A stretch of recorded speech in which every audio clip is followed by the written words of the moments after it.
Muchísimas gracias, Pablo, por esta presentación increíble, qué cosas parece que hago, y por la invitación Invertebrados a estar aquí, por el interés en mi investigación. Y bueno, quería empezar un poco contextualizando y en especial dando como las gracias a María, que bueno, muchos no estabais en la presentación, pero otros sí, como que bueno, María ha sido mi tutora, la que me acompañó en toda esta investigación y quien va a ser mi directora de tesis durante los próximos años, bueno, una de las dos. Entonces esto es un poco como lo que decía Juanpe esta mañana de Sophie como productora de las canciones de Madonna y de Charli XCX, y es que la huella de María está en mi investigación y eso es algo como que vais a notar. Hay muchas cosas que ella ha enunciado y que yo cojo ese testigo para aplicarlo a este contexto como concreto. Y quiero empezar con una cita, esto no lo tenía pensado, pero como que viene muy al caso, de Nukbeade, que es un colectivo que luego os presentaré, pero que dice sobre la potencia de la cita, que luego esto se entenderá mejor, porque dice, es muy importante recordarnos todo el rato que no somos pioneras y que menos mal, y que en eso está el poder, en ir haciendo como una copia de todas aquellas que nos precedieron e ir redescubriéndolas. Entonces, bueno, esto se aplica a toda mi investigación y también se aplica como a mi relación con María, bueno, que va a ser muy evidente. Entonces, bueno, siguiendo un poco toda esta línea que ya se ha presentado, yo voy a hablar, pues lo que ha dicho, ¿no? Un poco principalmente de fantasmas, de lesbianas, de memoria y de prácticas artísticas. Y me gusta siempre empezar situándome como investigadora, pero sobre todo como boyera, y es que en ese sentido yo estoy encantada. Encantada, como se ha venido definiendo, en el sentido de hechizada o de acechada, porque desde hace muchos años ya como que hay como un conjunto de imágenes, de voces, de sentires, de pensamientos que me acechan, ¿no? Y que de alguna manera conforman como todo este fantasma que está presente todo el rato, que es persistente y que me arrastra. Y me arrastra de una manera que transforma mi experiencia en el mundo, mi experiencia sobre todo también de la manera en la que me inserto en el tiempo, la manera en la que me inserto y leo la historia y la manera en la que me relaciono con mis ancestras. Como ya ha definido María, un fantasma es aquello que escapa a la plena cognición, ¿no? Es aquello que viene del inglés haunting, que esto de lo encantado, lo hechizado, las vueltas sobre los hechos recurrentes que no abandonan, lo obsesivo, y que permanece de alguna manera de violencias sociales que no han sido resueltas o que han quedado reprimidas o soterradas o subterráneas, pero que sigue vivo y está muy presente, ¿no? Que vibra, que zumba, que reclama nuestra atención y que invoca lo que queda excluido de la percepción, como decía, y sobre todo lo que queda por fuera de los archivos como depositarios del pasado, como depositarios de la historia. Entonces, en este sentido, cuestiona la formación del propio conocimiento y de la propia historia, de las formas de memoria de la historia. Y además, este fantasma, evidentemente, no es cualquier fantasma y es aquel que acecha la experiencia en el mundo de las subjetividades disidentes, de las subjetividades queer con C en concreto, pero más concretamente que acecha la experiencia boyera en el mundo, que es en lo que yo me centro porque pues, es lo que me atraviesa.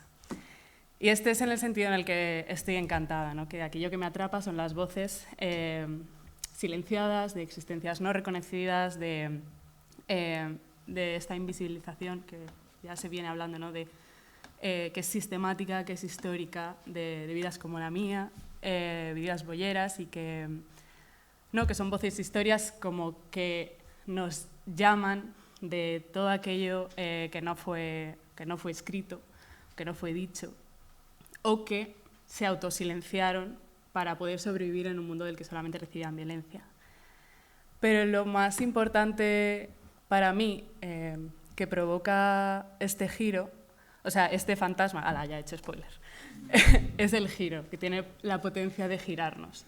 Porque de alguna manera cuando tienes una presencia detrás que todo el rato te está acechando, tiendes como a girarte, ¿no? Para buscar de dónde viene. Y es esta capacidad de volvernos hacia atrás, hacia aquello que aparentemente ya quedó atrás, lo que nos habla como de la potencia, de la agencia de estos fantasmas, ¿no? Que nos evidencian que hay algo por hacer, como en todos los capítulos de Entre Fantasmas, que los fantasmas no se van hasta que la Melinda hace como de medium y resuelven lo que tienen que hacer aquí, pues esto es algo como que seguimos teniendo que resolver. Entonces también como que esta voluntad consciente de dejarse acompañar por fantasmas, de vivir con ellos, de vivir acechada, es un reconocimiento, por un lado, como bien ha estado exponiendo María, de todos los afectos negativos del trauma, como pues, de toda una historia de represión, de violencia, de silenciamiento, de soterramiento, pero también me parece que moviliza otro tipo de afectos que son súper necesarios y que es desde donde yo posiciono mi investigación, como que es importantísimo también, hacía esta diferencia Yves Kosofsky-Sedgwick de hablar de una epistemología paranoica versus una epistemología reparativa, en el sentido como que muchas veces, y eso tiene muchísimo que ver con los archivos con los que trabajamos, que son archivos de poder, nos tendemos a centrar en los efectos negativos del poder, para, ¿no? Como un poco desde la sospecha, de destapar el engaño, de lo construido, de las estructuras. Y como que también, eso es un trabajo que se ha hecho, que se sigue haciendo y que es importantísimo, o sea, no quiero que se me lea desde otro lado, pero que también me parece importantísimo, de igual manera, generar epistemologías reparativas, sin llegar a hacer teorías buenistas, ¿no? Pero generar relatos que tengan como eje la esperanza y la resistencia, ¿no? Generar otras narrativas que al final hagan del presente, como de tu experiencia en el presente, una vida más vivible, ¿no? Más alegre.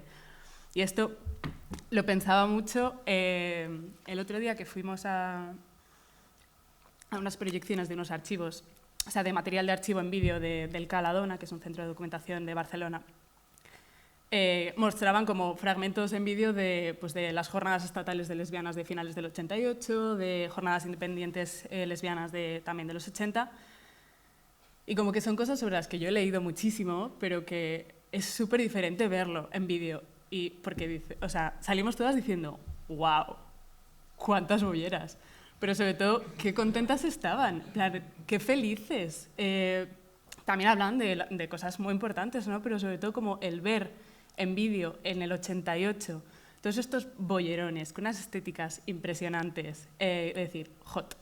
Y además, como, no sé, como que también esas cosas como que se nos olvida cuando tendemos a trabajar como con archivos que al final es que los archivos son archivos de poder, los hacen quienes los hacen y parece que todas estas otras cosas no existieron, ¿no? Entonces, como que también contextualizar, porque, bueno, esto es una de esas fotos. Bueno, estas son de unas jornadas de la Dona, que es como más desde los feminismos, pero había tantas bolleras o más en los otros.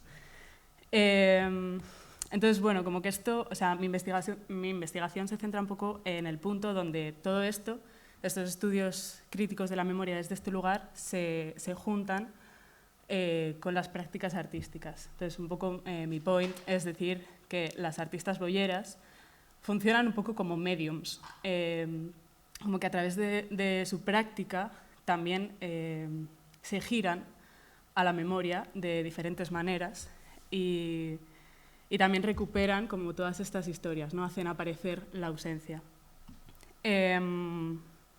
Como también, ¿no? Como esto que decía al principio, de demostrar que no somos pioneras y que menos mal que nos une a todas estas este anhelo por reunir, por vincularnos con todas aquellas que vinieron antes que nosotras y con ello como tocar a todas aquellas que vengan después e ir componiendo conjuntamente una historia que es común. Que en esto hay mucha dificultad, como también se ha mencionado ya, por el mutismo de las propias lesbianas sobre su identidad, sobre todo pues, aquí durante el franquismo, porque también se ha tratado de, ellas mismas trataban de eliminar su rastro pues, por supervivencia, pero también ha habido un entorno que lo ha eliminado activamente.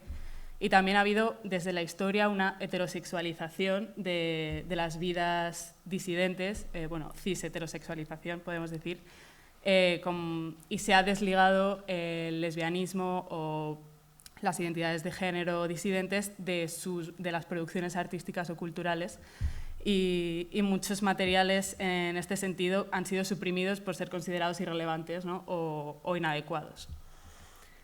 En este sentido, os voy a presentar la obra de Nuc Beade, que es la cita que os decía al principio. Es un colectivo madrileño formado en 2015 por Kiela Nuc y Andrea Beade, que trabajan juntas bajo un poco esta voluntad, ¿no? de hacer memoria, de reunir a aquellas que vinieron antes de nosotras, de recuperar y de colisionar tiempos como en una manera, en un giro temporal, ¿no? muy queer.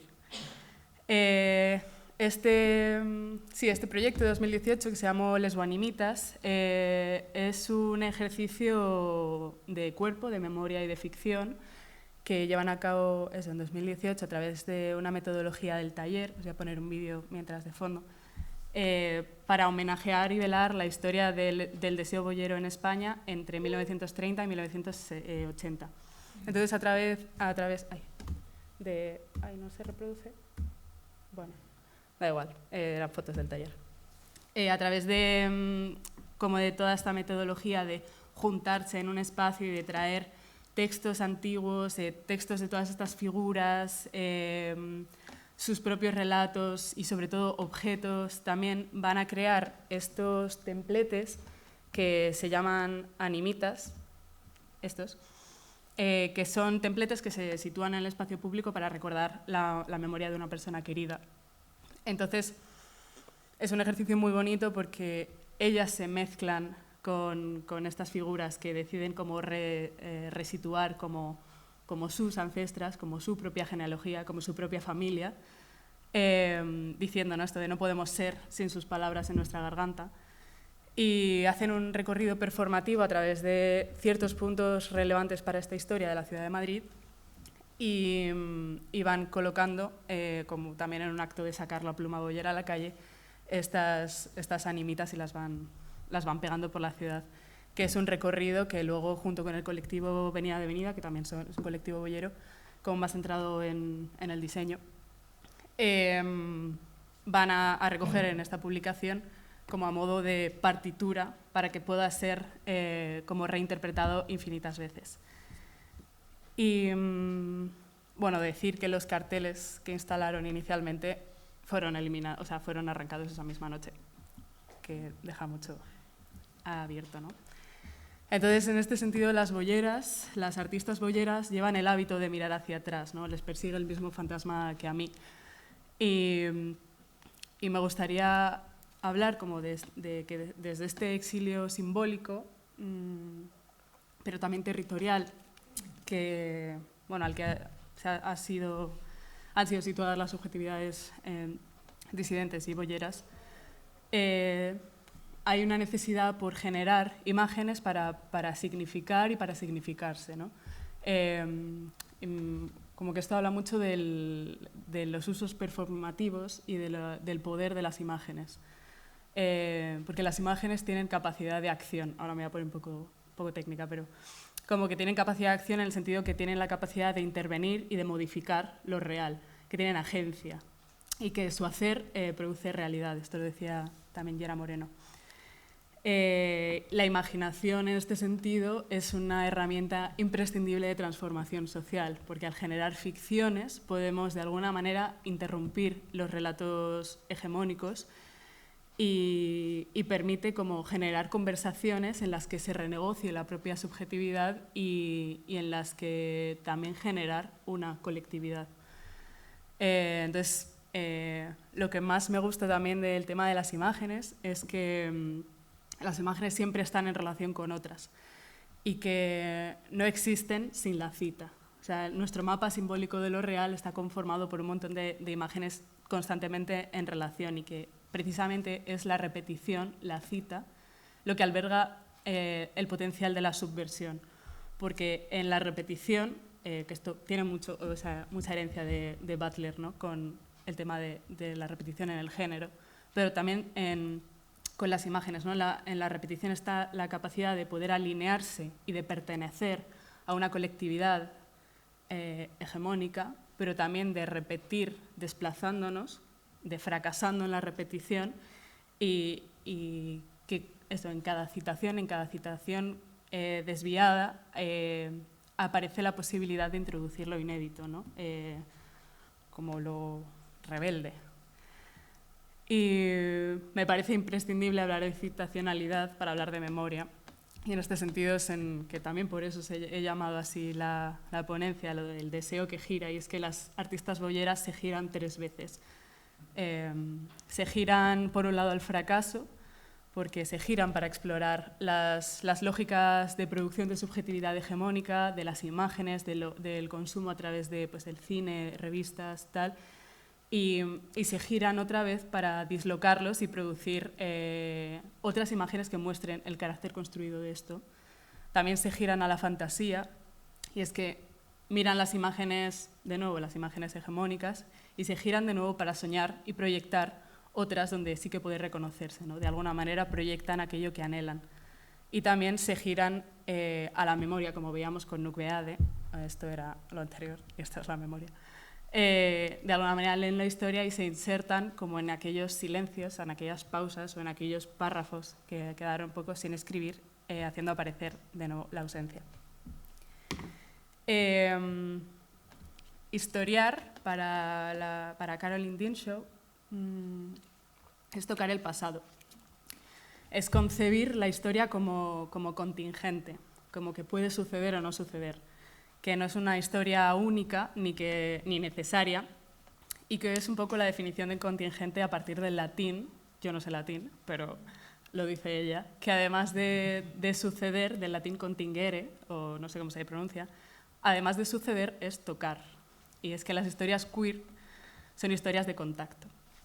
Y esto nos lleva a hacer un giro de una historia efectiva con E a una historia afectiva con A, ¿no?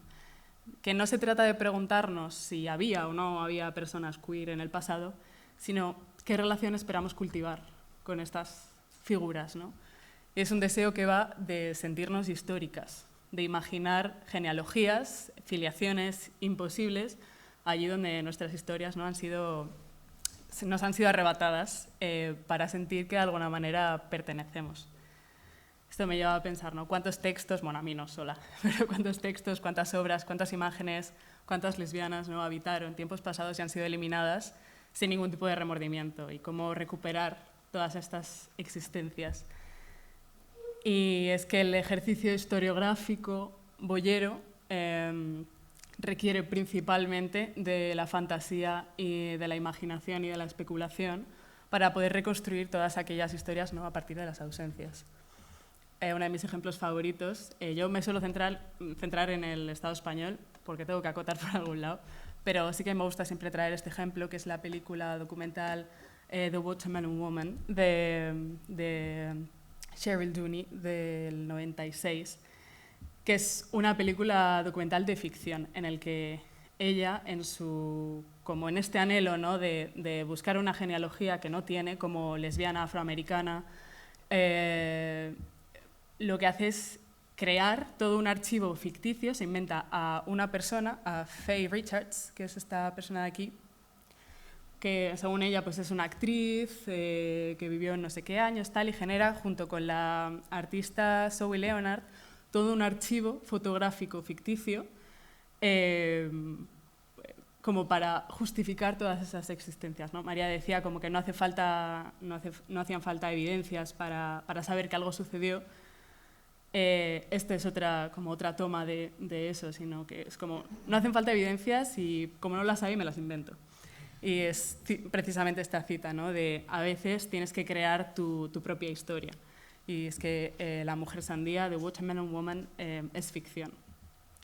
En el contexto español es Carmela García, que es una de mis artistas favoritas, quien de alguna manera se gira a la fantasía, ¿no?, a todo este imaginario cis-heterosexual y genera imágenes para poder imaginar un mundo fuera de este. En esta serie del 98, de Chicas, Deseos y Ficción, ella dice, las lesbianas buscan y encuentran. Entonces es una manera en la que ella va generando otros mundos posibles a través de sus imágenes, donde ante la típica pregunta, ¿no?, proyección disidente de tú ves una una película, una imagen y te preguntas como, ¿es mi vida vivible en este mundo que me están presentando, ¿no? ¿Existo yo en esa imagen? Carmela García como afirma con un sí rotundo. También, más en relación con el archivo, tiene esta otra obra que se llama Mentiras, que desarrolló entre 2001 y 2004, que luego pasaría a ser un archivo gigante que se llama Todas las almas, que sigue en activo, en la que va recogiendo fotos anónimas, amateur, de mujeres que se encuentra en mercadillos, en archivos random, y las descontextualiza, imprimiéndolas con su mirada subjetiva para plagar los archivos de deseo boyero. Es como una manera de encontrar en imágenes aquello que ella deseaba o necesitaba ver, o que necesitábamos. Esto nos habla mucho de la institución pues, del cis-heteropatriarcado, ¿no? Como un régimen político simbólico que efectúa este doble exilio histórico o sistemático sobre las lesbianas, en el que la opción lésbica resulta un fallo en el modelo, ¿no? Porque las mujeres han sido históricamente privadas de agencia deseante y las lesbianas suponen como un fallo en todo esto, porque no solo tienen deseo, sino tienen un deseo que es totalmente desviado de la línea marcada. En este sentido, me parece muy importante como destacar que en un primer momento hemos sido ignoradas, y luego ya después censuradas, patologizadas y castigadas. Y es porque incluso un juicio, por muy sesgado que esté, suponía un lugar de visibilización para las opciones disidentes, ¿no? Incluso eso, la cosa más violenta es un momento en el que se reconoce de alguna manera que hay un orden que no incluye todas las posibilidades y que hay posibilidades alternativas de vivir. Y es por esto que es algo que nos enfada mucho, ¿no? Como que reducir la existencia lesbiana a un conjunto de prácticas sexuales o de deseos sexuales es ignorar el potencial político y disruptivo que esto tiene. Me parece muy relevante mencionar cómo, de alguna manera, la pluma boyera es algo que desbarata un poco todo el marco de invisibilización lesbiana que he presentado hasta ahora y que también que se habla muchísimo, ¿no? Todo el rato de invisibilización, de silencio y tal. Es como, sí, eso es evidente, pero si ha habido todo esto es porque de alguna manera las lesbianas siempre han sido visibles. O sea, como los cuadros que presentaba de Rosette María, donde era un pedazo de bollerón y quien no quiera verlos porque no puede leerlo o porque lo quiere ignorar, pero de alguna manera como que siempre hemos sido visibles y por tanto hipervigiladas. Esto me hacía muchísimo pensarlo Brigitte Vasallo, que decía en un podcast que escuché recientemente, que es brillante, dice: yo como mujer marimacho no he sido invisible en la vida. Dice, yo he sido visible antes que lesbiana. Y pregunta, que esto da para hablar mucho, ¿no? ¿Quién nos tiene que ver? Porque entre nosotras nos hemos visto siempre perfectamente. Pero ¿quién es ese quién que cuando nos ve nos otorga el poder de la existencia? ¿Qué es eso, ¿no? De delegar el poder de la existencia ante manos ajenas. Esta frase, ¿no? De lo que no se nombra no existe, es un poco entonces un arma de doble filo, porque por un lado es que lo venía diciendo, ¿no? Es importantísimo enunciar, porque enunciar, nombrar, vuelve cognoscible, hace que una experiencia pueda ser defendida, compartida, pero por otro lado, o sea, porque si no, pues eso, negarnos todo este acceso, ¿no? a una historia, a una colectividad, es privarnos de continuidad y nos aísla. Pero por otro lado también, que esto, bueno, lo decíais estos días pasados, de mano de Foucault, creo, pero yo lo digo de la mano de Brigitte Vasallo, que me parece más relevante para mí, me atraviesa de otra manera, que dice precisamente que la existencia es a gran escala cuando no es nombrada. Porque es decir, la heterosexualidad que no se nombra, y es evidente, no existe, o la blanquitud. Foucault lo decía de una manera muy difícil, que no me sé, pero algo como la invisibilidad, como lo que no es visible, no sé, me podéis ayudar, que lo sabéis mejor. Tú creo que lo habías dicho. Bueno, pues Da igual, una forma muy complicada, pero esta me gusta más. Y esto, como hablar de visibilidad y de pluma, es hablar de fracaso, ¿no? De fracaso queer frente a una norma cis heterosexual. Fracaso también en un sentido temporal. Me gusta mucho hablar de tiempo y también de este giro no temporal que los estudios queer llevan ya teniendo varios años, que es pensar, Elizabeth Freeman lo llamaba cronopolíticas, José Esteban Muñoz lo llamaba tiempo heterolineal, y es hablar de que hay como unas coordenadas y unos ritmos ocultos que ordenan los cuerpos hacia la máxima productividad, que aseguran su reproductibilidad infinita, que son ocultos para aquellos a quienes privilegian, pero que son profundamente visibles y limitantes para aquellos a quienes no. Y se habla, ¿no?, de una experiencia temporal que es torcida, que está desacompasada frente a estas temporalidades normativas y que no solamente es una experiencia temporal torcida vital en cuanto a pareja, hijos, matrimonio, bla, bla, bla, bla, no es solo eso, sino también una manera, como venía diciendo al principio, en la que cómo nos relacionamos con el tiempo, con el pasado y con la historia. Entonces, bueno, la asincronía queer, ¿no?, y la voluntad de cultivar relaciones afectivas con los otros del pasado es un modo de resistencia. En este sentido traigo la archiconocida, ¿no?, obra de Cabello Carceller, que son un colectivo que llevan trabajando juntas desde los 90, que en sus inicios trabajan sobre la construcción subjetiva a través de la mirada y la identificación y del deseo, como decía, ¿no?, con todas estas representaciones cinematográficas, y tratando de alterarlos a través de la performance del género y del drag.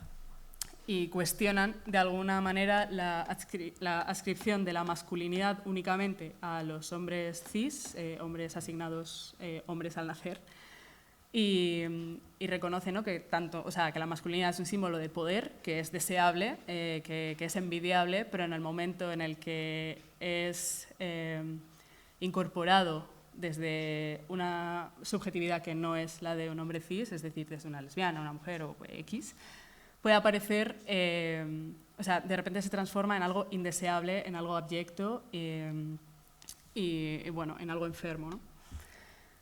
Tienen un proyecto muy, muy amplio, tienen una producción artística que abarca muchísimas cosas. En este en concreto que traigo, Casting James Dean, Rebelde sin causa, de 2004, cogen el icono del paradigma de la masculinidad de James Dean y hacen que 16 mujeres lesbianas lo encarnen, ¿no?, como en esta idea de casting como de ensayo y de algo, de un papel que se abre a que diversas subjetividades o diversos cuerpos puedan habitarlo y encarnarlo, ¿no?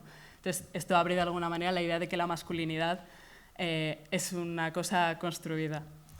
En otra obra de archivo Drag Modelos,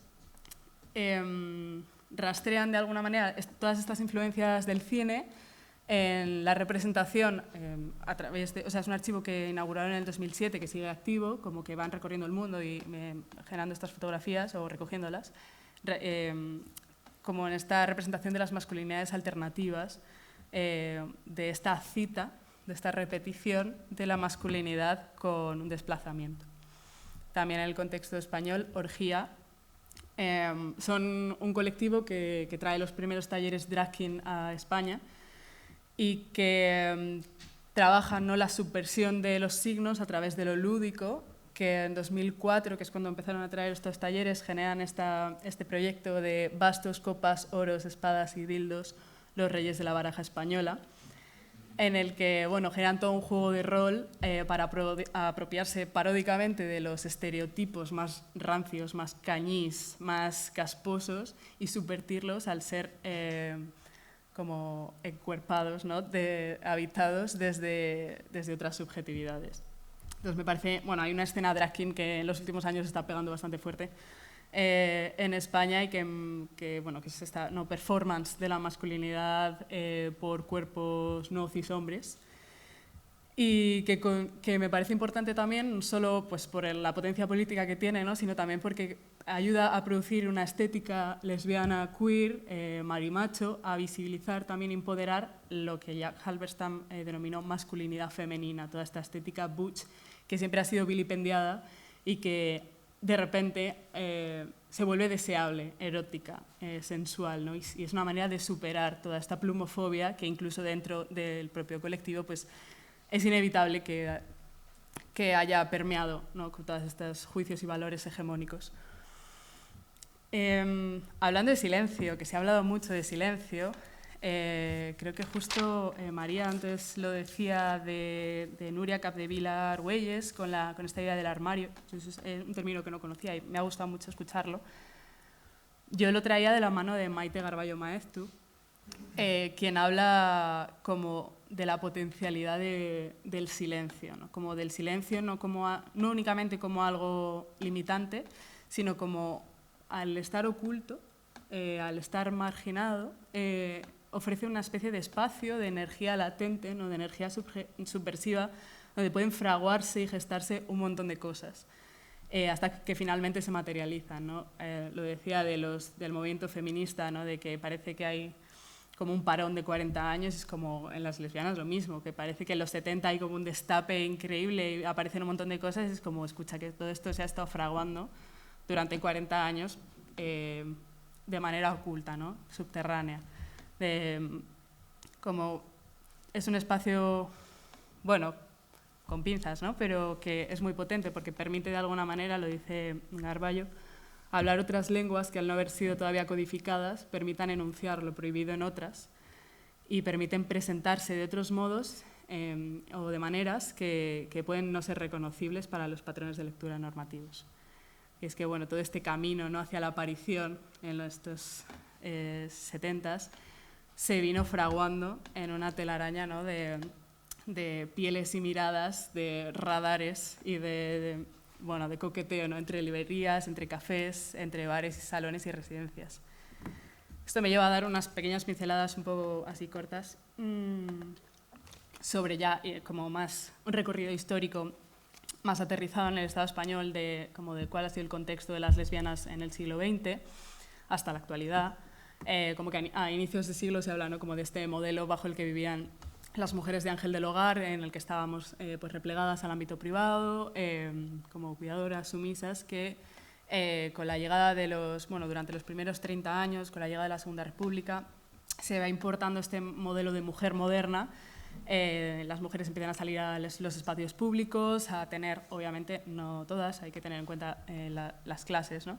Pero bueno, empiezan a tener como cierto reconocimiento, educación superior, y se empiezan a generar espacios que fueron súper importantes, como la Residencia de Señoritas de 1915, el Liceum Club Femenino en Madrid en el 26 y la Asociación Femenina de Educación Cívica en el 31, que bueno, algunos de ellos fueron fundados, el primero, la residencia fue fundado por María de Maeztu, por ejemplo, entonces era como un espacio donde por fin las mujeres tenían como un lugar donde poder autorreconocerse, realizarse, tenían un montón de salones donde pues, poder acceder a educación, simplemente a compartir experiencias, que eso es súper potente.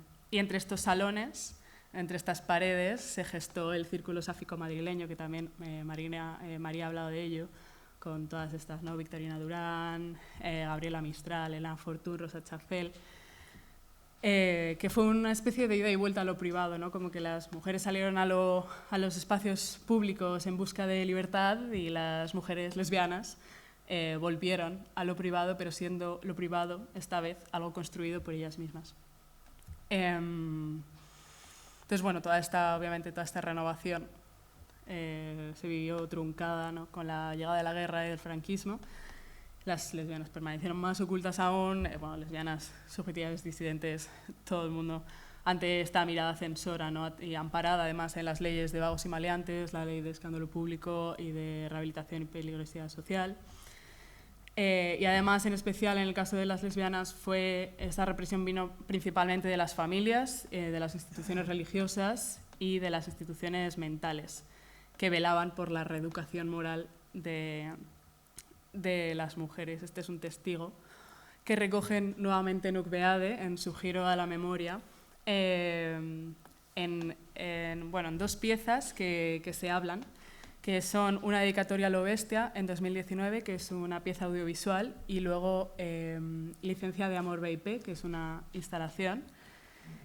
En ellas recogen y activan la historia de represión encarnada en los patronatos de protección a la mujer. En concreto se centran en la sede de Nuestra Señora del Pilar, en San Fernando de Henares. Es que una de ellas, Kiela Nuk, creo, es de San Fernando, y es un edificio por el que ella pasaba todo el rato cuando era peque, y de repente se dio cuenta de que se había sido una institución que había... Además, esa en concreto estaba especializada en la reeducación moral de las lesbianas.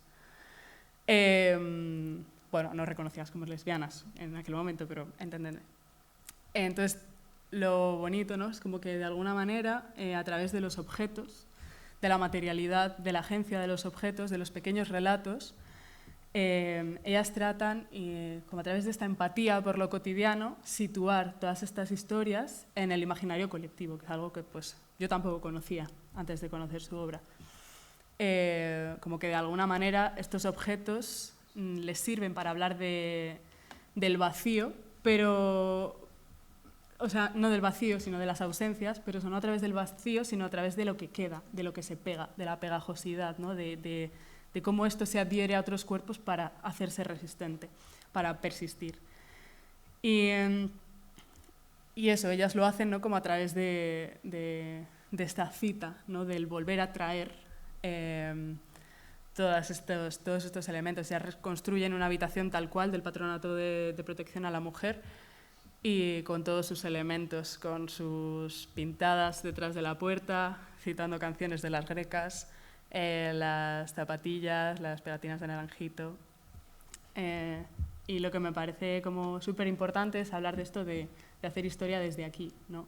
Kiela decía esto de que había pasado 1000 veces por ahí y no se había dado cuenta de que eso era lo que era.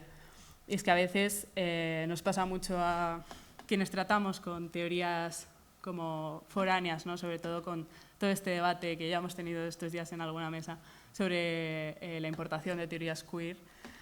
Es que a veces como que también te puede hacer sentir como muy solo, ¿no?, saber que todas estas teorías existen, pero existen en Estados Unidos, en Francia, en Inglaterra, a más de 5.000 kilómetros de tu casa.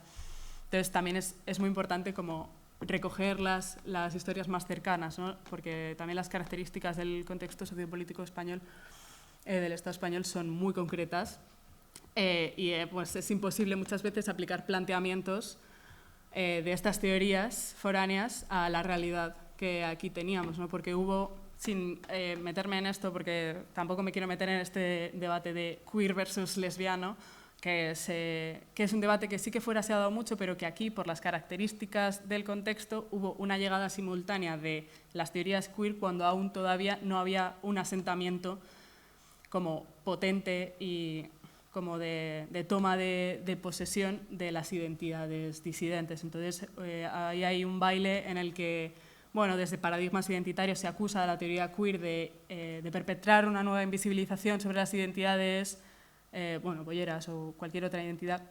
Y también, por otro lado, desde el lesbianismo queer, como que se reivindicamos, ¿no?, un uso estratégico de las identidades, reconociendo que las identidades son algo construido, que no son estables, pero que tienen efectos materiales y que son profundamente útiles para navegar el día a día. Bueno, esto, un fanzine que ahora presentaré, expandiendo un poco esta genealogía, después del franquismo, en los años 70, que hubo toda esta, bueno, pues ya, como todo este boom, ¿no?, movimientos sociales, las lesbianas empiezan a organizar, y en los años 70 se organizan dentro de los frentes de liberación homosexual, pero se salen bastante rápido, la verdad, porque pues, dentro de ellos sufren nuevamente misoginia y opresión por su condición de mujeres, quienes se identificasen como tal. Y en los años... esto iba ahí. Pero en los años 80 hay como una primera escisión de este movimiento lesbiano entre aquellas que se denominan como feministas lesbianas y que privilegian el ser mujeres antes que nada, y aquellas que se consideraban lesbianas feministas y que como que abogaban, ¿no?, por ser lesbianas antes que nada. Y esto, bueno, es algo que se comenta mucho, ¿no? Que en los movimientos feministas fueron las lesbianas quienes pusieron, muchas de las lesbianas quienes pusieron los cuerpos, quienes defendieron temáticas de aborto, de tal, cuando pues igual no era tanto su lugar, pero luego, o sea, no que no fuese su lugar, pero luego sus problemáticas concretas eran totalmente ignoradas dentro del movimiento feminista. Entonces esto pues trae tela, ¿no? Además, en los años 90 esta escisión se agudizó y hubo pues, también con la irrupción de la teoría queer, y por un lado pues, quedó el lesbianismo reformista, ¿no? Que se centraba más en avances legales, en visibilidad y en colaboración institucional, y por otro lado el lesbianismo queer, que ante la emergencia también del SIDA, pues eligió el camino más de la denuncia y de la acción directa y de la conciencia de la diferencia. Esto es algo que bueno, pues en la actualidad sigue habiendo como esta escisión, ¿no? Entre, pues bueno, además también un movimiento profundamente TERF y otros colectivos, ¿no? Que luchamos contra eso. Lo más importante, como a nivel, volviendo a las imágenes y volviendo a todo mi tema, que es más la práctica artística, ¿no? Toda esta politización de los movimientos vino de la mano también de una necesidad de un imaginario propio, de visibilidad, pero una visibilidad en nuestros propios términos. Como generar lenguajes e iconografías propias que se alejen de las representaciones construidas por la mirada cis heterosexual que nos señalaba, ¿no? Desde la aberración o desde el estigma. Y esto se hizo a través de la autoedición de publicaciones, de fanzines y de revistas y de un montón de documentación gráfica, que hay un archivo gigantesco de todo esto, que se basaba un poco en la reapropiación y subversión de imágenes, pero también que supusieron, que me parece bastante divertido, ¿no? Como una resignificación de las revistas de la sección femenina, precisamente, que fue uno de los medios que durante el franquismo utilizó la imagen para adoctrinar a las mujeres durante el régimen, como definiendo qué cuerpos y comportamientos eran adecuados y cuáles no. Entonces es como un giro también, siguiendo con este lenguaje, ¿no? Interesante.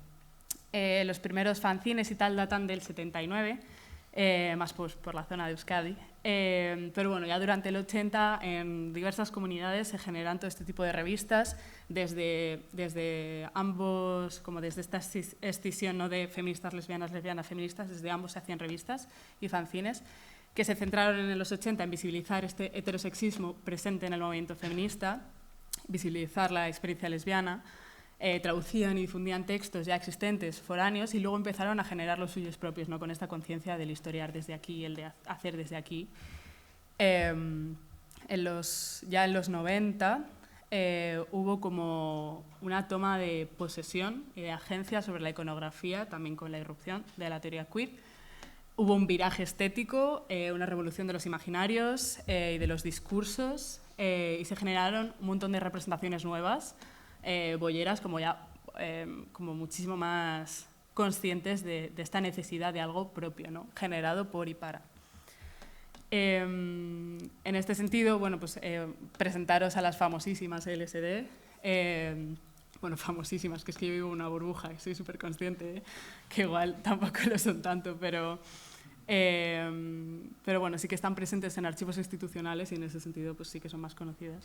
El SD fueron un colectivo que nacieron en el 93 en el barrio Lavapiés, en Madrid, que era un colectivo que iba mutando de gente y que también sus siglas iban mutando en este discurso, por un lado, hiperidentitario, de afirmación identitaria, y por otro lado, de desplazamiento de las identidades, ¿no? Sus siglas LSD pues iban poniéndoles lo que les daba la gana. Lesbianas sin duda, lesbianas sudan deseo, lesbianas salen los domingos, muy divertidas.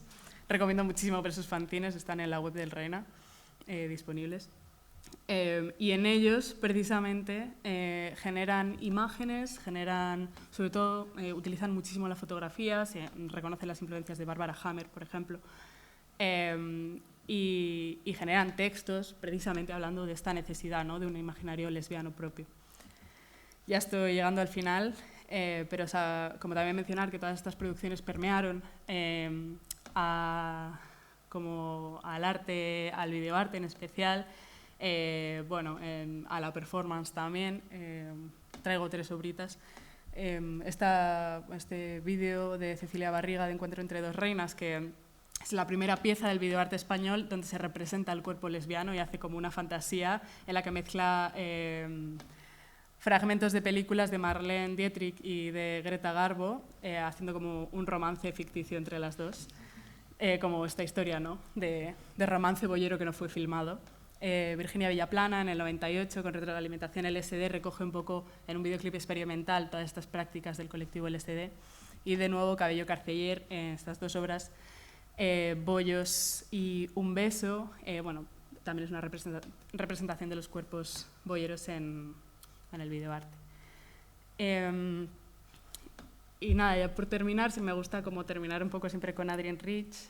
Ella habla de revisión histórica, ¿no?, de que revisar implica mirar atrás, ver con otros ojos, leer desde otros lugares, leer un poco a contrapelo, pero que para nosotras es más que un capítulo de la historia cultural y es un acto de supervivencia.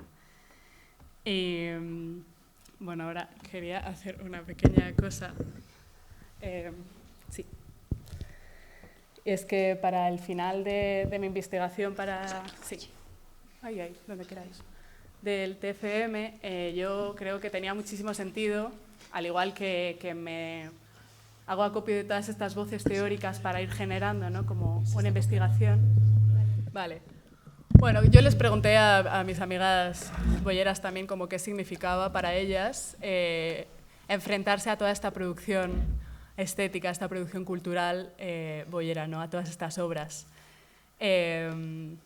Y generé un pequeño textito a varias voces, ¿no?, una polifonía boyera, que a mí me gusta llamarlo, y llamo al estrado a mis aliadas bisexuales para poner un poco voz a esto en conjunto.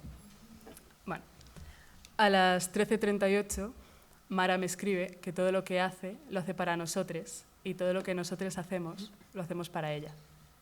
No literalmente así, porque igual no nos conocemos. Y quizá no es literalmente, toma, he hecho esto y te lo doy. Pero sí es, mira, he hecho esto por ti y por mí. Y yo soy tú y tú eres yo. Aunque no seamos la misma, aunque no nos conozcamos.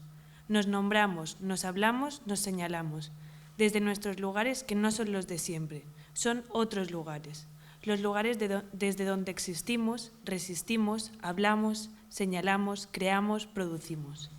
Me habla de cómo Matilde Albarracín recoge la red de afectos secreta que Pita, Berta, Galli, Tina, Lali, Gardenia, Pitusa y muchas otras tejieron en la Barcelona franquista, de la fuerza de sus plumas, de cómo se las imaginaba como aves rapaces enormes que sobrevuelan la ciudad todas a la vez, haciendo sombra a barrios enteros, con las alas gigantes, con plumas preciosas, brillantes, al sol, como aviones ruidosos pero en silencio.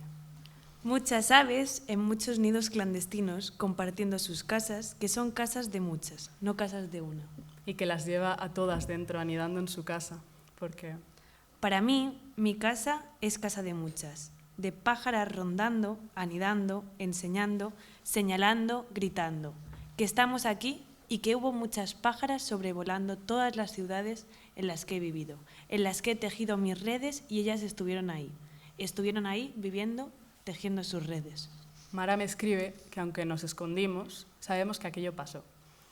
Aunque solo ellas supiesen que existían, ellas somos nosotras y sabemos que existían casas de muchas en las que pájaras rondaban y anidaban igual que ahora rondamos y anidamos. Y que si nosotros lo sabemos, si nosotros nos gritamos, nos existimos, nos hablamos, nos producimos, nos creamos, nos hablamos, nos señalamos, lo demás quizá da igual. A las 13:49, Cons me escribe que nuestros sentimientos no son originales y que ser boyera es ser... Desde esa vulnerabilidad de ser determinados cuerpos en la historia de los afectos, una trama de vínculos muy fuertes y muy frágiles, adoptar la posición de extranjeras y aprender las formas ajenas para dar cuenta de las formas propias. Hablas en un lenguaje extraño que, de alguna manera, entiendo. La primera vez que te vi, tenías una aura tan familiar. ¿Dónde has estado? ¿Qué has visto? ¿Cuántos nombres has tenido? A las 00:57, Mar me escribe que sus primeros recuerdos están plagados de... Ay, no, otra vez. Perdón. sus primeros recuerdos están plagados de ansia y de búsqueda, de una mirada inexperta, atenta, que en indicios encuentra lo que busca y que piensa. Que el famoso radar no es más que pura supervivencia y que siempre se quedaba con ganas de más, por la fugacidad de la escena o por el lugar desde el que se habían producido esas imágenes. Drama, recato, clandestinidad, porno mainstream, fracaso. Me escribe que le gustaban especialmente las historias sobre afectos clandestinos. Pero todo tiene sus límites y, a veces, una solo quería cerciorarse de que había posibilidades de ser feliz cuando creciera. Y que por culpa de esto, su noción de amor ha quedado demasiado empañada de sufrimiento y angustia, pero sigue teniendo solución. Ampliar nuestro imaginario es una estrategia poderosa. Y empoderarnos a través del deseo es la forma más potente que se me ocurre de transformar. a las 20:58, en la biblioteca, Chris me habla de Julia, que me habla de Michelle, que habla de Safo y de Pirra, la isla donde fue exiliada y que para ella supuso un desarraigo. Perdió el contacto con su propia colectividad, dejó de estar en el flujo social de reconocimiento mutuo, dejó de participar en los valores colectivos. Y que en este mundo todas, en algún momento, en algún tiempo, en algún lugar, hemos querido huir a una isla, nuestra isla. Una isla ficticia, imaginada, construida, habitada por amantes lesbianas. Y nos agarramos a ese pensamiento, echamos raíces en él. Y cuando lo compartimos con otra lesbiana, el simple acto de la comunicación materializa el sueño. Con este intercambio construimos realidad. Cada una con sus pequeñas islas construidas, imaginadas. Es que cada vez que una lesbiana se revela a otra lesbiana, esta se convierte en la isla a la que aterrizar, la isla imaginada.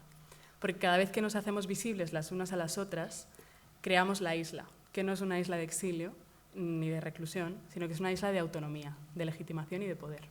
Somos un archipiélago que se desplaza a través del tiempo y la geografía y nos permite el reconocimiento mutuo y el apoyo de un tejido social.